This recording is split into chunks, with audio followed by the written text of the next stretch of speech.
Numbers, chapter 1. The Lord spoke to Moses in the tent of meeting in the desert of Sinai on the first day of the second month of the second year after the Israelites came out of Egypt. He said, "Take a census of the whole Israelite community by their clans and families, listing every man by name, one by one. You and Aaron are to count according to their divisions all the men in Israel who are 20 years old or more and able to serve in the army, one man from each tribe. Each of them, the head of his family, is to help you. These are the names of the men who are to assist you. From Reuben, Elizur, son of Shadur. From Simeon, Shalumiel, son of Zerushadai. From Judah, Nahshon, son of Aminadab.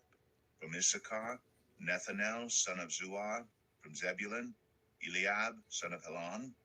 From the sons of Joseph, from Ephraim, Elishama, son of Ammihud. From Manasseh, Gamaliel, son of Pedazur. From Benjamin, Abidan, son of Gideoni. From Dan, Ahiezer, son of Ammishaddai. From Asher, Pagiel, son of Ochran. From Gad, Eliasaph, son of Deuel. From Naphtali, Ahira, son of Enan. These were the men appointed from the community, the leaders of their ancestral tribes. They were the heads of the clans of Israel. Moses and Aaron took these men whose names had been specified, and they called the whole community together on the first day of the second month.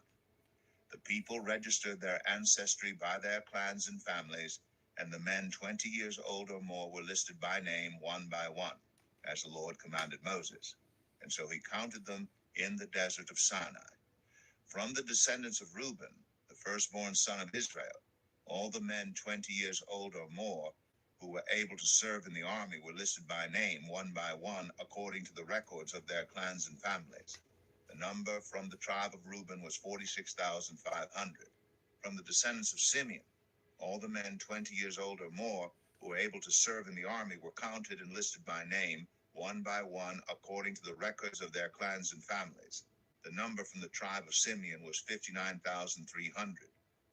From the descendants of Gad, all the men 20 years old or more who were able to serve in the army were listed by name according to the records of their clans and families.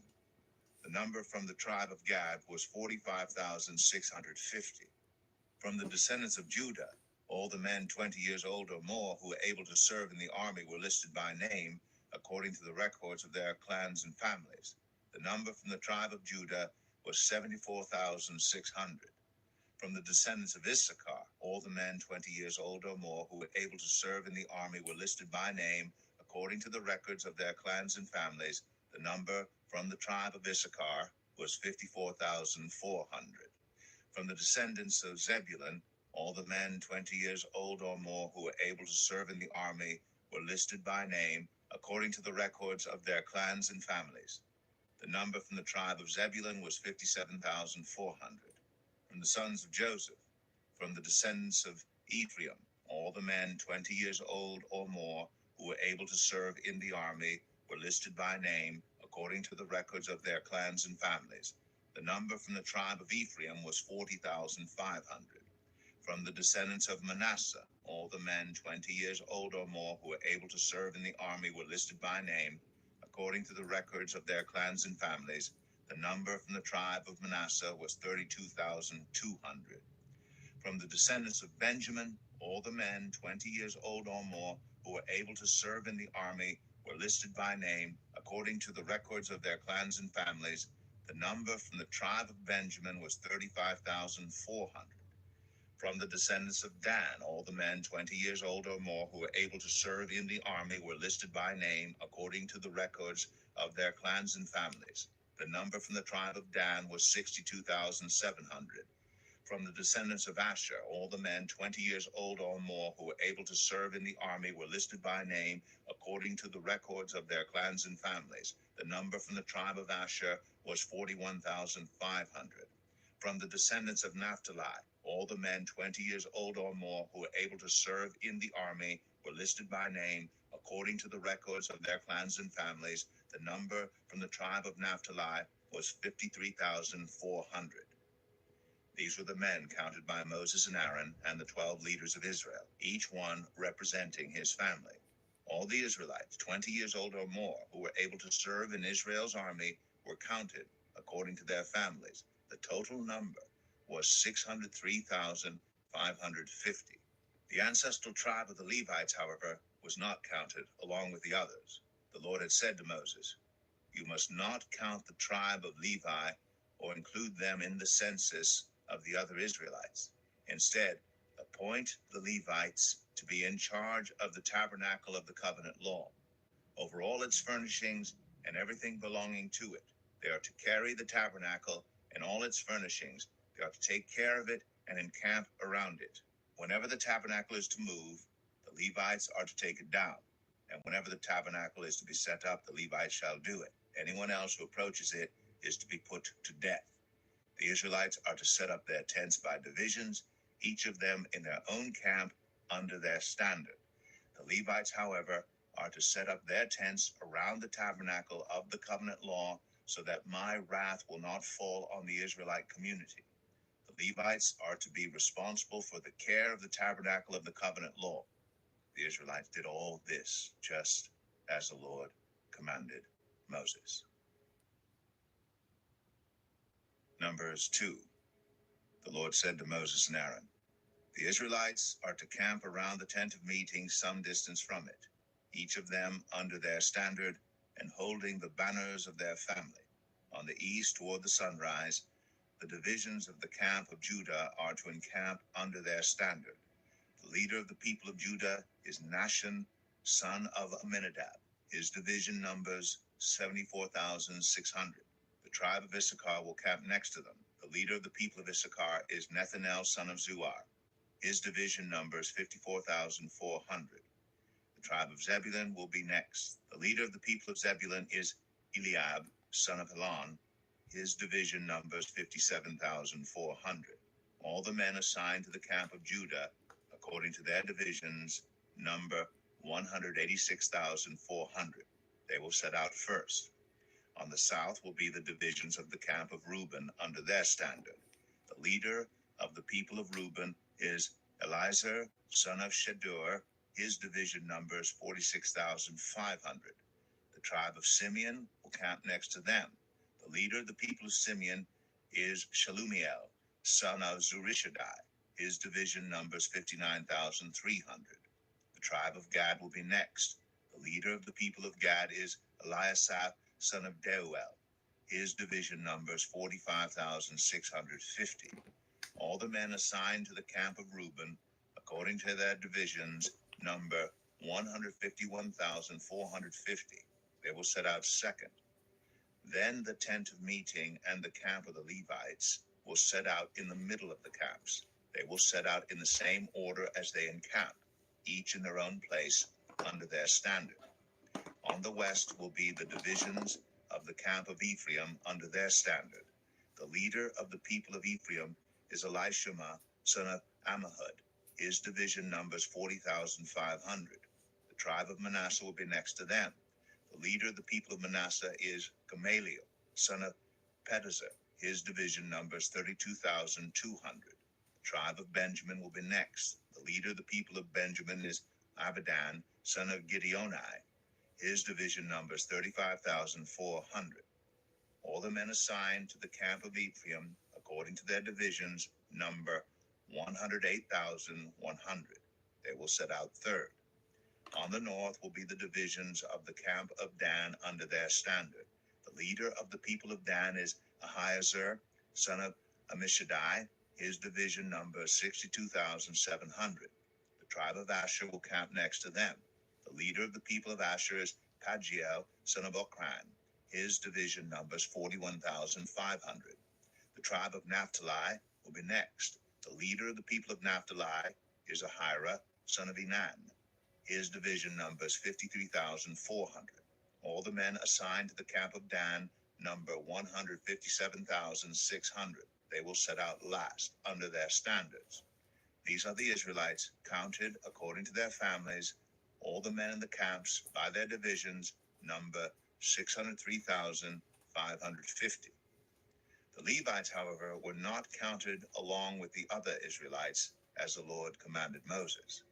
So the Israelites did everything the Lord commanded Moses.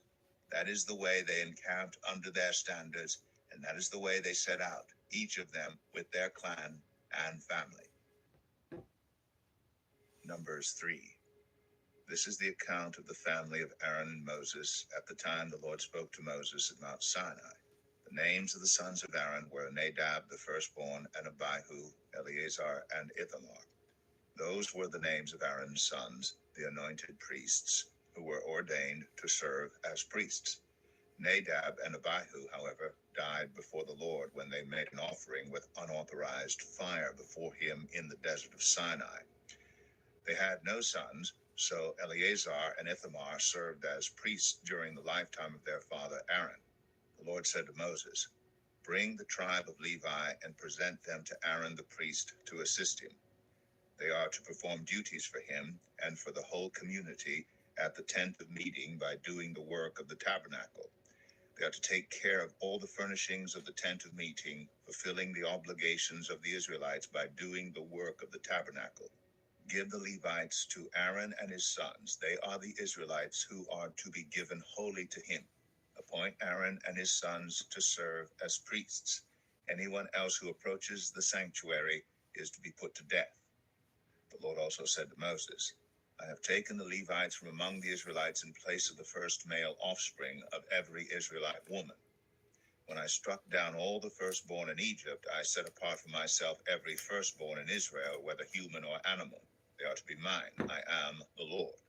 The Lord said to Moses in the desert of Sinai, "Count the Levites by their families and clans. Count every male a month old or more." So Moses counted them as he was commanded by the word of the Lord. These were the names of the sons of Levi: Gershon, Kohath, and Merari. These were the names of the Gershonite clans: Libni and Shimei. The Kohathite clans: Amram, Izhar, Hebron, and Uzziel.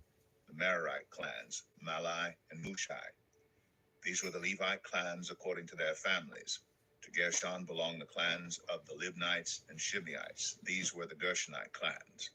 The number of all the males a month old or more who were counted was 7,500. The Gershonite clans were to camp on the west behind the tabernacle. The leader of the families of the Gershonites was Elisaph, son of Lael. At the tent of meeting, the Gershonites were responsible for the care of the tabernacle and tent, its coverings, the curtain at the entrance to the tent of meeting, the curtains of the courtyard, the curtain at the entrance to the courtyard surrounding the tabernacle and altar, and the ropes and everything related to their use. To Kohath belonged the clans of the Amramites, Izrahites, Hebronites, and Uzzielites. These were the Kohathite clans. The number of all the males a month old or more was 8,600. The Kohathites were responsible for the care of the sanctuary. The Kohathite clans were to camp on the south side of the tabernacle.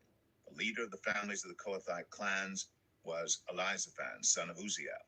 They were responsible for the care of the ark, the table, the lampstand, the altars, the articles of the sanctuary used in ministering, the curtain, and everything related to their use. The chief leader of the Levites was Eleazar, son of Aaron the priest. He was appointed over those who were responsible for the care of the sanctuary. To Merari belonged the clans of the Mahlites and the Mushites. These were the Merarite clans. The number of all the males a month old or more who were counted was 6,200. The leader of the families of the Merarite clans was Zuriel, son of Abihail. They were to camp on the north side of the tabernacle. The Merarites were appointed to take care of the frames of the tabernacle, its crossbars, posts, bases, all its equipment, and everything related to their use, as well as the posts of the surrounding courtyard with their bases, tent pegs, and ropes. Moses and Aaron and his sons were to camp to the east of the tabernacle toward the sunrise, in front of the tent of meeting. They were responsible for the care of the sanctuary on behalf of the Israelites. Anyone else who approached the sanctuary was to be put to death. The total number of Levites counted at the Lord's command by Moses and Aaron according to their clans, including every male a month old or more, was 22,000. The Lord said to Moses, "Count all the firstborn Israelite males who are a month old or more, and make a list of their names. Take the Levites for me in place of all the firstborn of the Israelites, and the livestock of the Levites in place of all the firstborn of the livestock of the Israelites. I am the Lord. So Moses counted all the firstborn of the Israelites as the Lord commanded him. The total number of firstborn males a month old or more listed by name was 22,273. The Lord also said to Moses, take the Levites in place of all the firstborn of Israel, and the livestock of the Levites in place of their livestock. The Levites are to be mine. I am the Lord. To redeem the 273 firstborn Israelites who exceed the number of the Levites, collect 5 shekels. Give the money for the redemption of the additional Israelites to Aaron and his sons. So Moses collected the redemption money from those who exceeded the number redeemed by the Levites. From the firstborn of the Israelites he collected silver weighing 1,365 shekels, according to the sanctuary shekel. Moses gave the redemption money to Aaron and his sons as he was commanded by the word of the Lord. Numbers 4. The Lord said to Moses and Aaron, take a census of the Kohathite branch of the Levites by their clans and families. Count all the men from 30 to 50 years of age who come to serve in the work at the tent of meeting. This is the work of the Kohathites at the tent of meeting, the care of the most holy things. When the camp is to move, Aaron and his sons are to go in and take down the shielding curtain and put it over the Ark of the Covenant law. Then they are to cover the curtain with a durable leather, spread a cloth of solid blue over that, and put the poles in place. Over the table of the presence they are to spread a blue cloth and put on it the plates, dishes, and bowls, and the jars for drink offerings. The bread that is continually there is to remain on it. They are to spread a scarlet cloth over them, cover that with the durable leather, and put the poles in place. They are to take a blue cloth and cover the lampstand that is for light, together with its lamps, its wick trimmers and trays, and all its jars for the olive oil used to supply it. Then they are to wrap it and all its accessories in a covering of the durable leather, and put it on a carrying frame. Over the gold altar, they are to spread a blue cloth and cover that with the durable leather, and put the poles in place. They are to take all the articles used for ministering in the sanctuary, wrap them in a blue cloth, cover that with the durable leather, and put them on a carrying frame. They are to remove the ashes from the bronze altar and spread a purple cloth over it. Then they are to place on it all the utensils used for ministering at the altar, including the fire pans, meat forks, shovels, and sprinkling bowls. Over it they are to spread a covering of the durable leather and put the poles in place. After Aaron and his sons have finished covering the holy furnishings and all the holy articles, and when the camp is ready to move, only then are the Kohathites to come and do the carrying. But they must not touch the holy things or they will die. The Kohathites are to carry those things that are in the tent of meeting. Eleazar, son of Aaron the priest, is to have charge of the oil for the light, the fragrant incense, the regular grain offering, and the anointing oil. He is to be in charge of the entire tabernacle and everything in it, including its holy furnishings and articles. The Lord said to Moses and Aaron, see that the Kohathite tribal clans are not destroyed from among the Levites, so that they may live and not die when they come near the most holy things. Do this for them. Aaron and his sons are to go into the sanctuary and assign to each man his work and what he is to carry. But the Kohathites must not go in to look at the holy things even for a moment, or they will die. The Lord said to Moses, take a census also of the Gershonites by their families and clans. Count all the men from 30 to 50 years of age who come to serve in the work at the tent of meeting. This is the service of the Gershonite clans in their carrying and their other work. They are to carry the curtains of the tabernacle, that is the tent of meeting, its covering and its outer covering of durable leather, the curtains for the entrance to the tent of meeting, the curtains of the courtyard surrounding the tabernacle and altar, the curtain for the entrance to the courtyard, the ropes, and all the equipment used in the service of the tent. The Gershonites are to do all that needs to be done with these things. All their service, whether carrying or doing other work, is to be done under the direction of Aaron and his sons. You shall assign to them as their responsibility all they are to carry. This is the service of the Gershonite clans at the tent of meeting. Their duties are to be under the direction of Ithamar, son of Aaron, the priest. Count the Merarites by their clans and families. Count all the men from 30 to 50 years of age who come to serve in the work at the tent of meeting. As part of all their service at the tent, they are to carry the frames of the tabernacle, its crossbars, posts, and bases, as well as the posts of the surrounding courtyard with their bases, tent pegs, ropes, all their equipment, and everything related to their use. Assign to each man the specific things he is to carry. This is the service of the Merarite clans as they work at the tent of meeting, under the direction of Ithamar, son of Aaron, the priest. Moses, Aaron, and the leaders of the community counted the Kohathites by their clans and families. All the men from 30 to 50 years of age who came to serve in the work at the tent of meeting, counted by clans, were 2,750. This was the total of all those in the Kohathite clans who served at the tent of meeting. Moses and Aaron counted them according to the Lord's command through Moses. The Gershonites were counted by their clans and families. All the men from 30 to 50 years of age who came to serve in the work at the tent of meeting, counted by their clans and families, were 2,630. This was the total of those in the Gershonite clans who served at the tent of meeting. Moses and Aaron counted them according to the Lord's command. The Merarites were counted by their clans and families. All the men from 30 to 50 years of age who came to serve in the work at the tent of meeting, counted by their clans, were 3,200. This was the total of those in the Merarite clans. Moses and Aaron counted them according to the Lord's command through Moses. So Moses, Aaron, and the leaders of Israel counted all the Levites by their clans and families. All the men from 30 to 50 years of age who came to do the work of serving and carrying the tent of meeting numbered 8,580. At the Lord's command through Moses, each was assigned his work and told what to carry. Thus they were counted, as the Lord commanded Moses. Numbers 5. The Lord said to Moses, "Command the Israelites to send away from the camp anyone who has a defiling skin disease or a discharge of any kind, or who is ceremonially unclean because of a dead body. Send away male and female alike.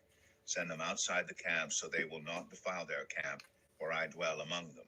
The Israelites did so. They sent them outside the camp. They did just as the Lord had instructed Moses. The Lord said to Moses, "Say to the Israelites, any man or woman who wrongs another in any way and so is unfaithful to the Lord, they must make full restitution for the wrong they have done. Add a fifth of the value to it and give it all to the person they have wronged. But if that person has no close relative to whom restitution can be made for the wrong, the restitution belongs to the Lord and must be given to the priest, along with the ram with which atonement is made for the wrongdoer. All the sacred contributions the Israelites bring to a priest will belong to him. Sacred things belong to their owners, but what they give to the priest will belong to the priest." Then the Lord said to Moses, "Speak to the Israelites and say to them, if a man's wife goes astray and is unfaithful to him, so that another man has sexual relations with her, and this is hidden from her husband, and her impurity is undetected, since there is no witness against her, and she has not been caught in the act, and if feelings of jealousy come over her husband, and he suspects his wife, and she is impure, or if he is jealous and suspects her even though she is not impure, then he is to take his wife to the priest. He must also take an offering of 1/10 of an ephah of barley flour on her behalf. He must not pour olive oil on it or put incense on it. A reminder offering to draw attention to wrongdoing. The priest shall bring her and have her stand before the Lord.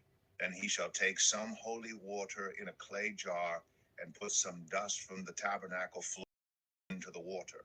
After the priest has had the woman stand before the Lord, he shall loosen her hair and place in her hands the reminder offering, the grain offering for jealousy, while he himself holds the bitter water that brings a curse.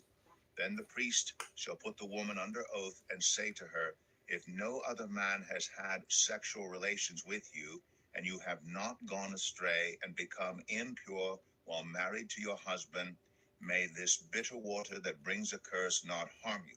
But if you have gone astray while married to your husband, and you have made yourself impure by having sexual relations with a man other than your husband, here the priest is to put the woman under this curse. May the Lord cause you to become a curse among your people when he makes your womb miscarry and your abdomen swell.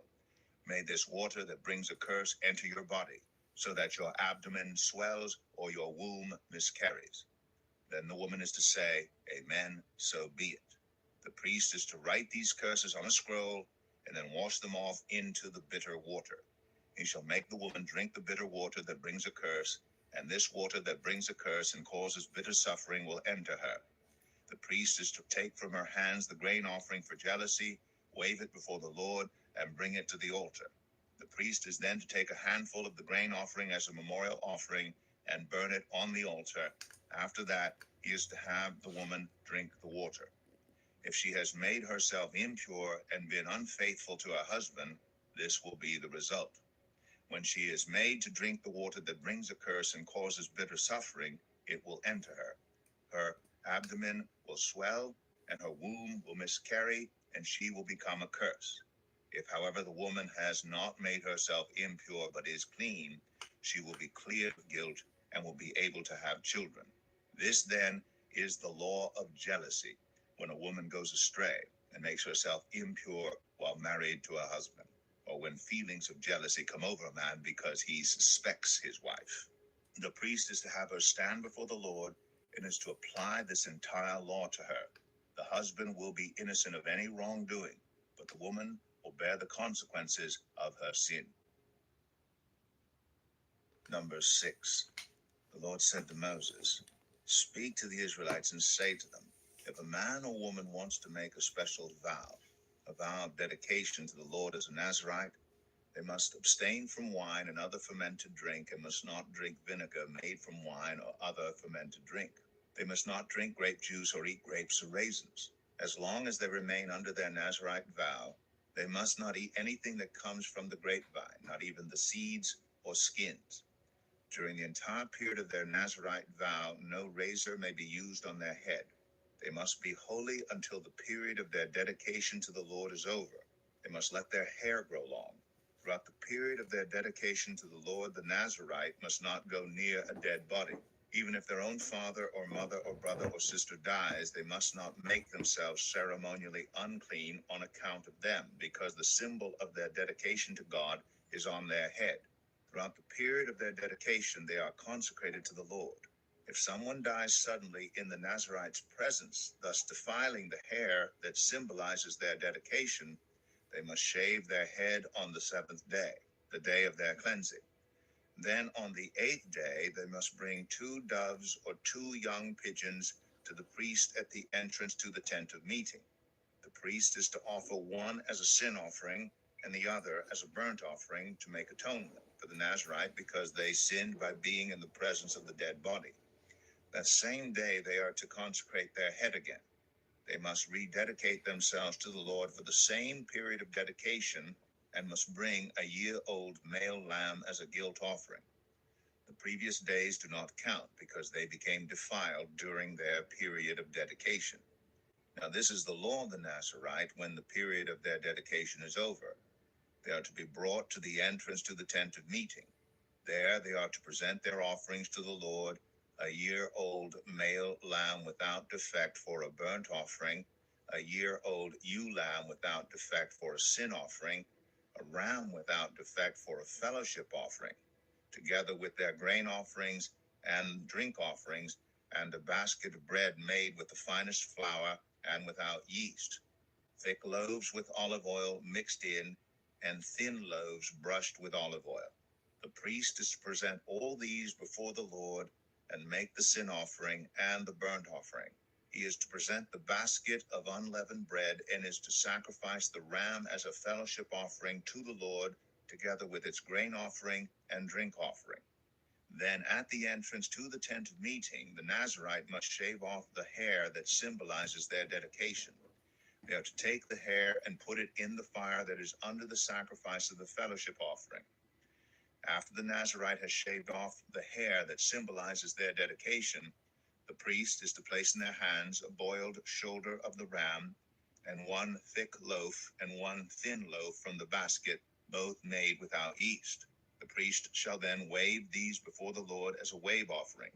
They are holy and belong to the priest, together with the breast that was waved and the thigh that was presented. After that, the Nazirite may drink wine.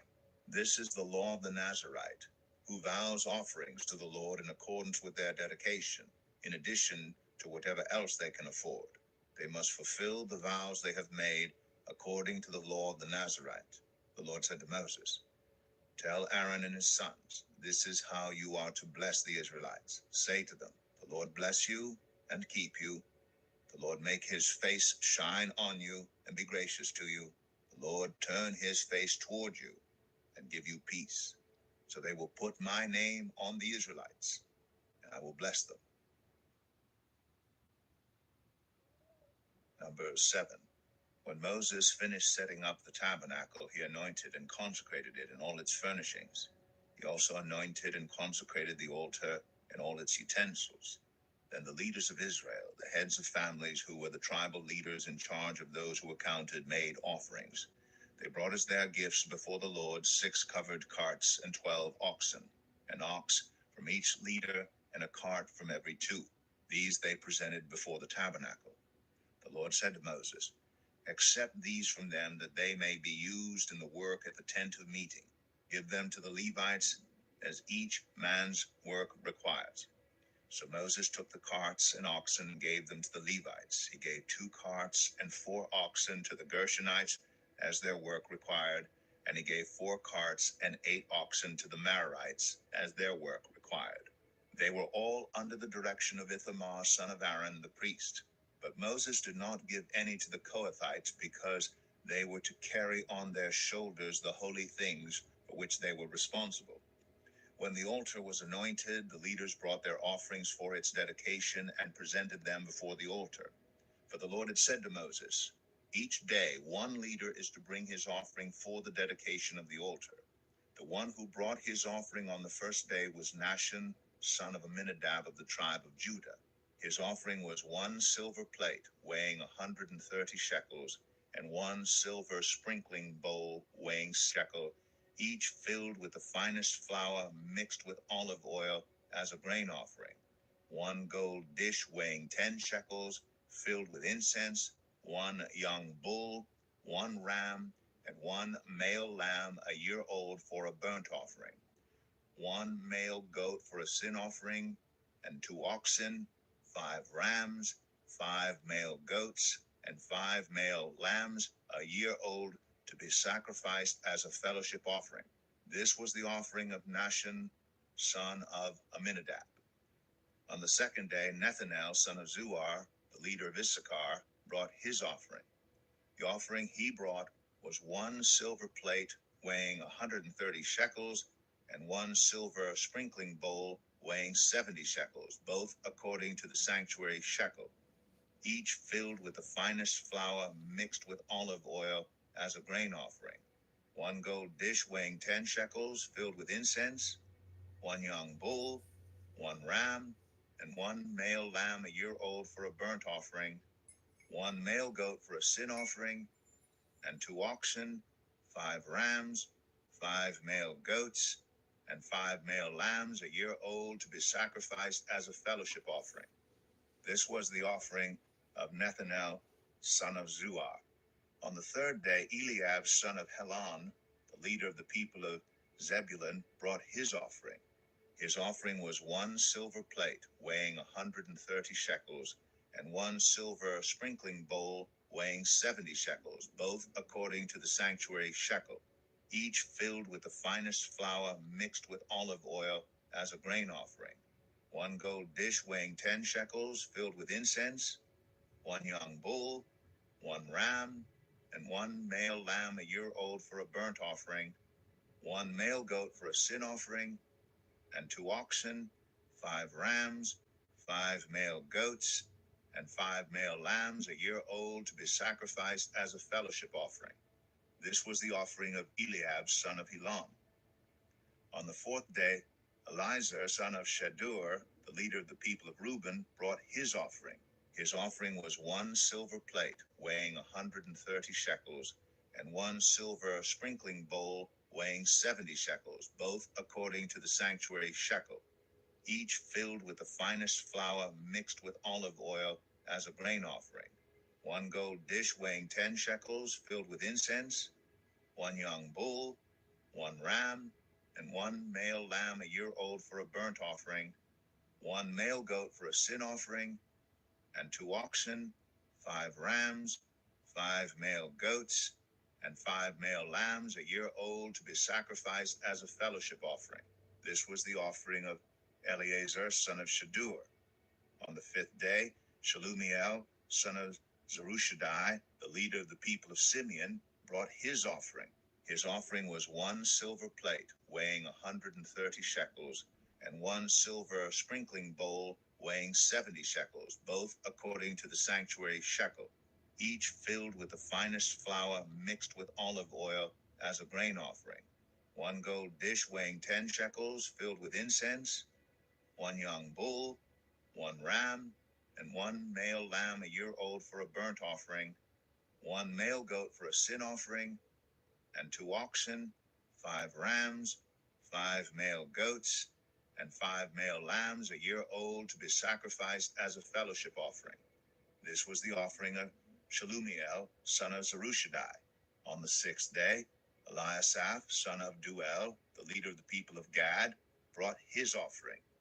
His offering was 1 silver plate weighing 130 shekels, and 1 silver sprinkling bowl weighing 70 shekels, both according to the sanctuary shekel, each filled with the finest flour mixed with olive oil as a grain offering. 1 gold dish weighing 10 shekels filled with incense, 1 young bull, 1 ram, and 1 male lamb a year old for a burnt offering, 1 male goat for a sin offering, and 2 oxen, 5 rams, 5 male goats, and 5 male lambs a year old to be sacrificed as a fellowship offering. This was the offering of Eliasaph, son of Duel. On the 7th day, Elishama, son of Ammihud, the leader of the people of Ephraim, brought his offering. His offering was 1 silver plate weighing 130 shekels, and 1 silver sprinkling bowl weighing 70 shekels, both according to the sanctuary shekel, each filled with the finest flour mixed with olive oil as a grain offering. 1 gold dish weighing 10 shekels filled with incense, 1 young bull, 1 ram, and 1 male lamb a year old for a burnt offering, 1 male goat for a sin offering, and 2 oxen, 5 rams, 5 male goats, and 5 male lambs a year old to be sacrificed as a fellowship offering. This was the offering of Elishama, son of Ammihud. On the 8th day, Gamaliel, son of Pedazur, the leader of the people of Manasseh, brought his offering.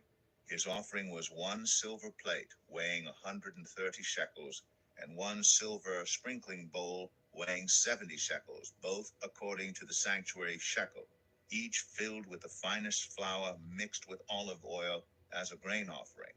1 gold dish weighing 10 shekels filled with incense, 1 young bull, 1 ram, and 1 male lamb a year old for a burnt offering, 1 male goat for a sin offering, and 2 oxen, 5 rams, 5 male goats, and 5 male lambs a year old to be sacrificed as a fellowship offering.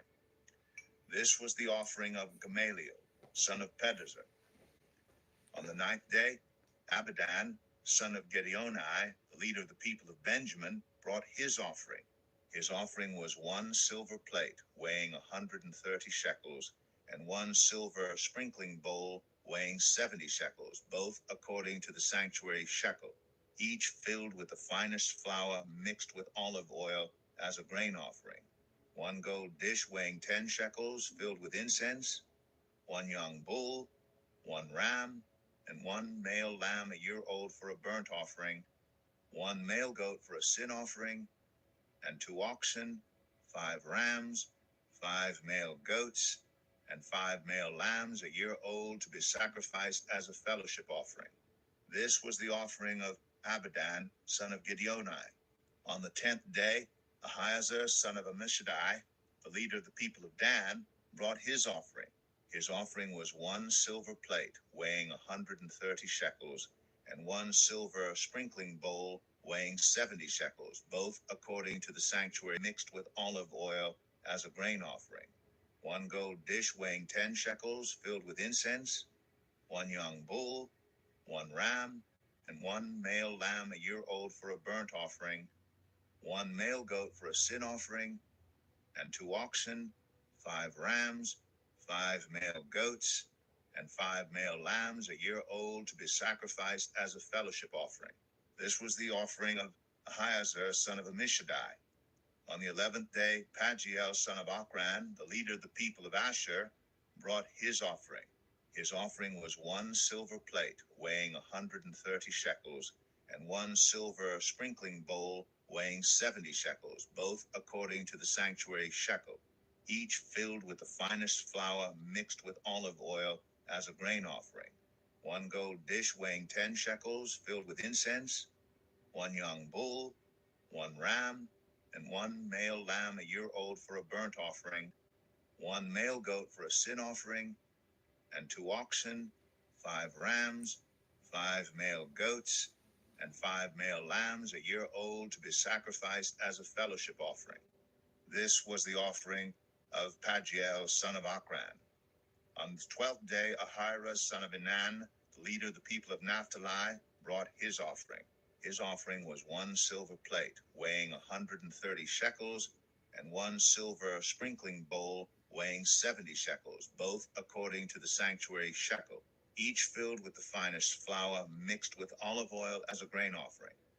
1 gold dish weighing 10 shekels, filled with incense, 1 young bull, 1 ram, and 1 male lamb a year old for a burnt offering, 1 male goat for a sin offering, and 2 oxen, 5 rams, 5 male goats, and 5 male lambs a year old to be sacrificed as a fellowship offering.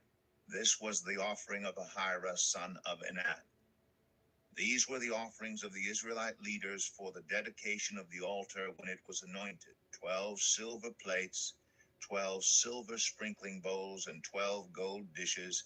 Each silver plate weighed 130 shekels, and each sprinkling bowl 70 shekels. Altogether, the silver dishes weighed 2,400 shekels, according to the sanctuary shekel. The 12 gold dishes filled with incense weighed 10 shekels each, according to the 120 shekels. The total number of animals for the burnt offering came to 12 young bulls, 12 rams, and 12 male lambs a year old, together with their grain offering. 12 male goats were used for the sin offering. The total number of animals for the sacrifice of the fellowship offering came to 24 oxen, 60 rams, 60 male goats, and 60 male lambs a year old. These were the offerings for the dedication of the altar after it was anointed. When Moses entered the tent of meeting to speak with the Lord, he heard the voice speaking to him from between the 2 cherubim above the atonement cover on the ark of the covenant law. In this way, the Lord spoke to him. Numbers 8. The Lord said to Moses, "Speak to Aaron and say to him, when you set up the lamps, see that all 7 light up the area in front of the lamps so that they faced forward on the lampstand, just as the Lord commanded Moses. This is how the lampstand was made. It was made of hammered gold, from its base to its blossoms. The lampstand was made exactly like the pattern the Lord had shown Moses. The Lord said to Moses, take the Levites from among all the Israelites and make them ceremonially clean. To purify them, do this: sprinkle the water of cleansing on them, then have them shave their whole bodies and wash their clothes. And so they will purify themselves. Have them take a young bull with its grain offering of the finest flour mixed with olive oil. Then you are to take a second young bull for a sin offering. Bring the Levites to the front of the tent of meeting and assemble the whole Israelite community. You are to bring the Levites before the Lord. and the Israelites are to lay their hands on them. Aaron is to present the Levites before the Lord as a wave offering from the Israelites, so that they may be ready to do the work of the Lord. Then the Levites are to lay their hands on the heads of the bulls, using one for a sin offering to the Lord and the other for a burnt offering, to make atonement for the Levites. Have the Levites stand in front of Aaron and his sons, and then present them as a wave offering to the Lord. In this way, you are to set the Levites apart from the other Israelites, and the Levites will be mine. After you have purified the Levites and presented them as a wave offering, they are to come to do their work at the tent of meeting. They are the Israelites who are to be given wholly to me. I have taken them as my own in place of the firstborn, the first male offspring from every Israelite woman. Every firstborn male in Israel, whether human or animal, is mine. When I struck down all the firstborn in Egypt, I set them apart for myself. And I have taken the Levites in place of all the firstborn sons in Israel. From among all the Israelites, I have given the Levites as gifts to Aaron and his sons to do the work at the tent of meeting on behalf of the Israelites, and to make atonement for them, so that no plague will strike the Israelites when they go near the sanctuary. Moses, Aaron, and the whole Israelite community did with the Levites just as the Lord commanded Moses. The Levites purified themselves and washed their clothes. Then Aaron presented them as a wave offering before the Lord, and made atonement for them to purify them. After that, the Levites came to do their work at the tent of meeting under the supervision of Aaron and his sons. They did with the Levites just as the Lord commanded Moses. The Lord said to Moses, "This applies to the Levites. Men 25 years old or more shall come to take part in the work at the tent of meeting. But at the age of 50, they must retire from their regular service and work no longer. They may assist their brothers in performing their duties at the tent of meeting, but they themselves must not do the work. This then is how you are to assign the responsibilities of the Levites." Numbers 9. The Lord spoke to Moses in the desert of Sinai in the first month of the second year after they came out of Egypt. He said, "Have the Israelites celebrate the Passover at the appointed time. Celebrate it at the appointed time at twilight on the 14th day of this month, in accordance with all its rules and regulations." So Moses told the Israelites to celebrate the Passover, and they did so in the desert of Sinai at twilight on the 14th day of the first month. The Israelites did everything just as the Lord commanded Moses. But some of them could not celebrate the Passover on that day because they were ceremonially unclean on account of a dead body.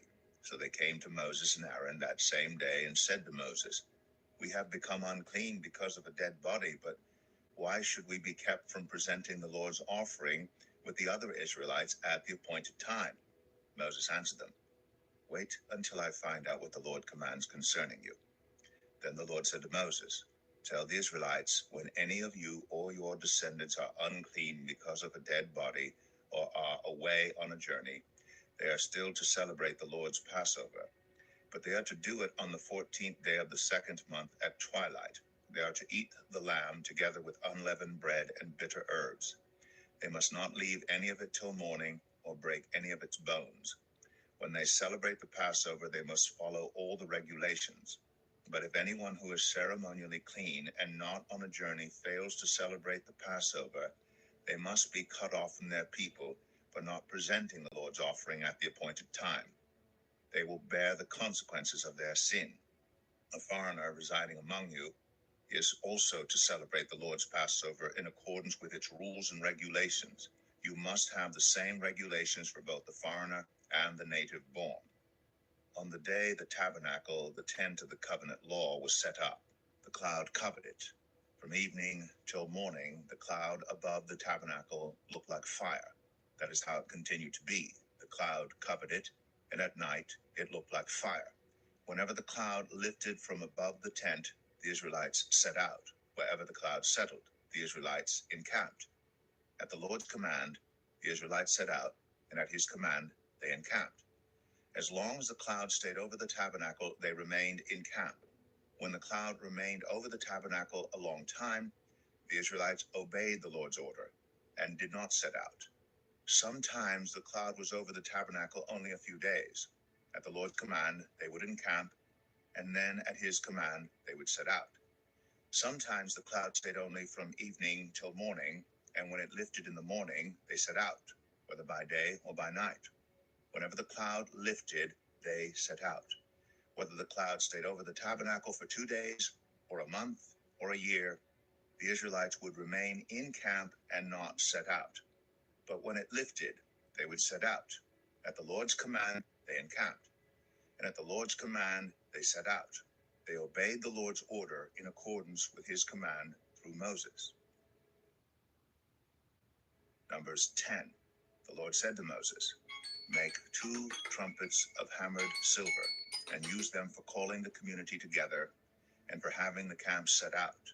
When both are sounded, the whole community is to assemble before you at the entrance to the tent of meeting. If only one is sounded, the leaders, the heads of the clans of Israel, are to assemble before you. When a trumpet blast is sounded, the tribes camping on the east are to set out. At the sounding of a second blast, the camps on the south are to set out. The blast will be the signal for setting out. To gather the assembly, blow the trumpets, but not with the signal for setting out. The sons of Aaron, the priests, are to blow the trumpets. This is to be a lasting ordinance for you and the generations to come. When you go into battle in your own land against an enemy who is oppressing you, sound a blast on the trumpets. Then you will be remembered by the Lord your God and rescued from your enemies. Also at your times of rejoicing, your appointed festivals and new moon feasts, you are to sound the trumpets over your burnt offerings and fellowship offerings, and they will be a memorial for you before your God. I am the Lord your God." On the 20th day of the second month of the second year, the cloud lifted from above the tabernacle of the covenant law.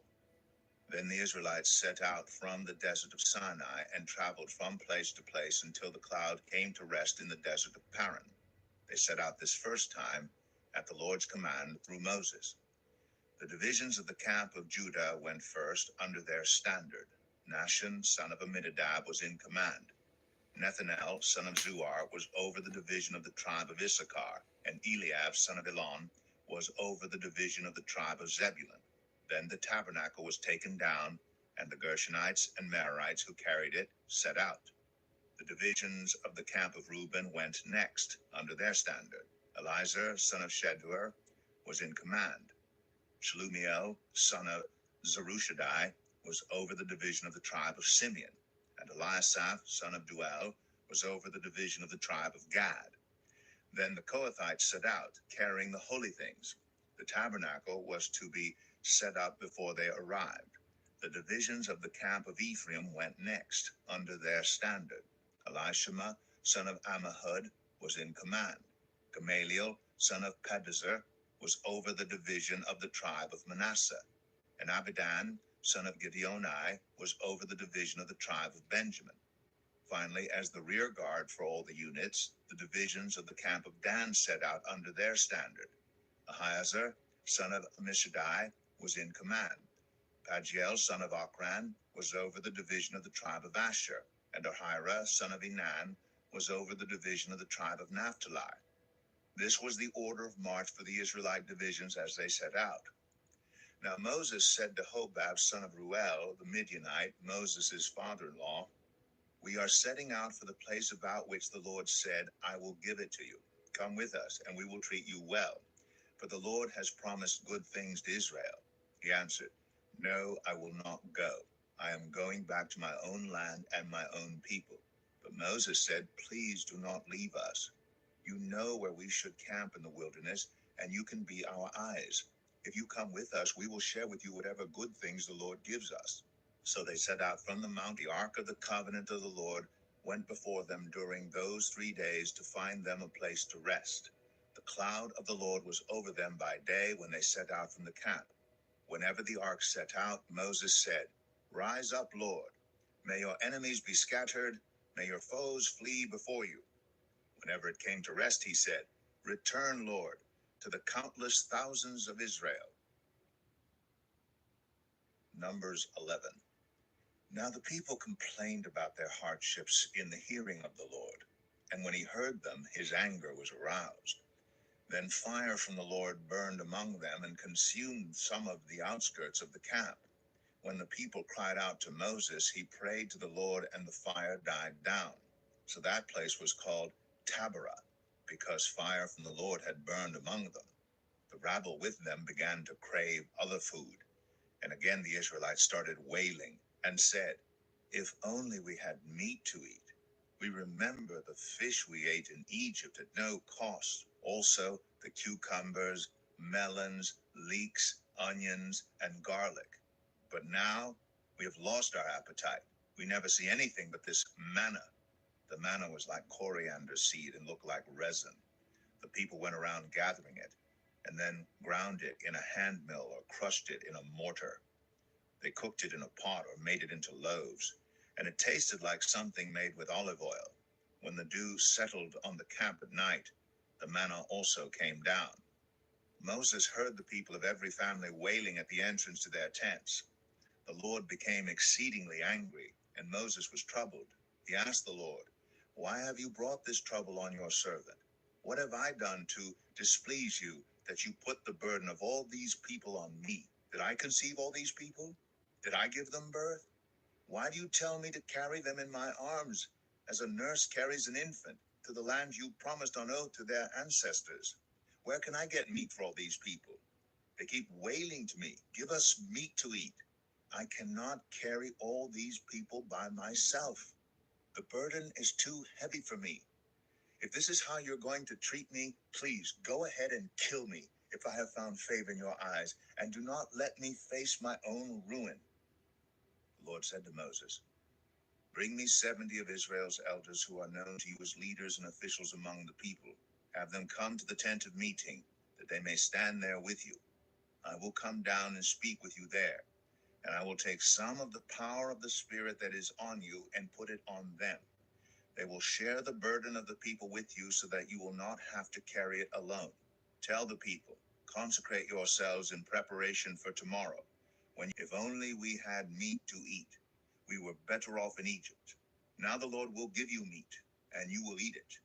You will not eat it for just 1 day, or 2 days, or 5, 10, or 20 days, but for a whole month, until it comes out of your nostrils, and you loathe it, because you have rejected the Lord who is among you, and have wailed before him, saying, Why did we ever leave Egypt?' But Moses said, 'Here I am among 600,000 men on foot, and you say, I will give them meat to eat for a whole month. Would they have enough if flocks and herds were slaughtered for them? Would they have enough if all the fish in the sea were caught for them?' The Lord answered Moses, 'Is the Lord's arm too short? Now you will see whether or not what I say will come true for you.' So Moses went out and told the people what the Lord had said. He brought together 70 of their elders and had them stand around the tent. Then the Lord came down in the cloud and spoke with him, and he took some of the power of the Spirit that was on him and put it on the 70 elders. When the Spirit rested on them, they prophesied, but did not do so again. However, 2 men whose names were Eldad and Medad had remained in the camp. They were listed among the elders, but did not go out to the tent. Yet the Spirit also rested on them, and they prophesied in the camp. A young man ran and told Moses, 'Eldad and Medad are prophesying in the camp.' Joshua, son of Nun, who had been Moses' aide since youth, spoke up and said, 'Moses, my Lord, stop them.' But Moses replied, 'Are you jealous for my sake? I wish that all the Lord's people were prophets, and that the Lord would put his Spirit on them.' Then Moses and the elders of Israel returned to the camp. Now a wind went out from the Lord and drove quail in from the sea. It scattered them up to 2 cubits deep all around the camp, as far as a day's walk in any direction. All that day and night, and all the next day, the people went out and gathered quail. No one gathered less than 10 homers. Then they spread them out all around the camp. But while the meat was still between their teeth and before it could be consumed, the anger of the Lord burned against the people. and he struck them with a severe plague. Therefore the place was named Kibroth Hattaavah, because there they buried the people who had craved other food. From Kibroth Hattaavah, the people traveled to Hazroth and stayed there. Numbers 12. Miriam and Aaron began to talk against Moses because of his Cushite wife, for he had married a Cushite. Has the Lord spoken only through Moses? They asked. Hasn't he also spoken through us? And the Lord heard this. Now Moses was a very humble man, more humble than anyone else on the face of the earth. At once the Lord said to Moses, Aaron, and Miriam, come out to the tent of meeting, all three of you. So the three of them went out. Then the Lord came down in a pillar of cloud. He stood at the entrance to the tent and summoned Aaron and Miriam. When the two of them stepped forward, he said, listen to my words. When there is a prophet among you, I, the Lord, reveal myself to them in visions. I speak to them in dreams. But this is not true of my servant Moses. He is faithful in all my house. With him I speak face to face, clearly, and not in riddles. He sees the form of the Lord. Why then were you not afraid to speak against my servant Moses? The anger of the Lord burned against them, and he left them. When the cloud lifted from above the tent, Miriam's skin was leprous. It became as white as snow. Aaron turned toward her and saw that she had a defiling skin disease. And he said to Moses, please, my Lord, I ask you not to hold against us the sin we have so foolishly committed. Do not let her be like a stillborn infant, coming from its mother's womb with its flesh half eaten away. So Moses cried out to the Lord, please, God, heal her. The Lord replied to Moses, if her father had spit in her face, would she not have been in disgrace for 7 days? Confine her outside the camp for 7 days. After that, she can be brought back. So Miriam was confined outside the camp for 7 days, and the people did not move on till she was brought back. After that, the people left for Hazroth and encamped in the desert of Paran. Numbers 13. The Lord said to Moses, send some men to explore the land of Canaan, which I am giving to the Israelites. From each ancestral tribe send one of its leaders. So at the Lord's command, Moses sent them out from the desert of Paran. All of them were leaders of the Israelites. These are their names. From the tribe of Reuben, Shammua, son of Zakur. From the tribe of Simeon, Shaphat, son of Ori. From the tribe of Judah, Caleb, son of Jephunneh. From the tribe of Issachar, Igal, son of Joseph. From the tribe of Ephraim, Hoshea, son of Nun. From the tribe of Benjamin, Paltai, son of Raphu. From the tribe of Zebulun, Gadiel, son of Sodai. From the tribe of Manasseh, the tribe of Joseph, Gadai, son of Susai. From the tribe of Dan, Amiel, son of Gemalli. From the tribe of Asher, Sethur, son of Michael. From the tribe of Naphtali, Nabai, son of Vophsi. From the tribe of Gad, Geuel, son of Machi. These are the names of the men Moses sent to explore the land. Moses gave Hoshea, son of Nun, the name Joshua. When Moses went to Negev and into the hill country, see what the land is like, and whether the people who live there are strong or weak, few or many. What kind of land do they live in? Is it good or bad? What kind of towns do they live in? Are they unwalled or fortified? How is the soil? Is it fertile or poor? Are there trees in it or not? Do your best to bring back some of the fruit of the land. It was the season for the first ripe grapes. So they went up and explored the land from the desert of Zin as far as Rehob, toward Lebo Hamath. They went up through the Negev and came to Hebron, where Ahiman, Sheshai, and Talmai, the descendants of Anak, lived. Hebron had been built 7 years before Zoan in Egypt. When they reached the valley of Eshcol, they cut off a branch bearing a single cluster of grapes. 2 of them carried it on a pole between them, along with some pomegranates and figs. That place was called the Valley of Eshcol because of the cluster of grapes the Israelites cut off there. At the end of 40 days, they returned from exploring the land. They came back to Moses and Aaron and the whole Israelite community at Kadesh in the desert of Paran. There they reported to them and to the whole assembly and showed them the fruit of the land. They gave Moses this account: "We went into the land to which you sent us, and it does flow with milk and honey. Here is its fruit. But the people who live there are powerful, and the cities are fortified and very large. We even saw descendants of Anak there. The Amalekites live in the Negev. The Hittites, Jebusites, and Amorites live in the hill country, and the Canaanites live near the sea and along the Jordan."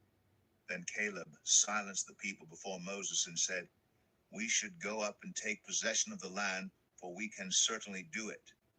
But the men who had gone up with him said, "We can't attack those people. They are stronger than we are." And they spread among the Israelites a bad report about the land they had explored. They said, "The land we explored devours those living in it. All the people we saw there are of great size. We saw the Nephilim there. The descendants of Anak come from the Nephilim. We seemed like grasshoppers in our own eyes, and we looked the same to them." Numbers 14.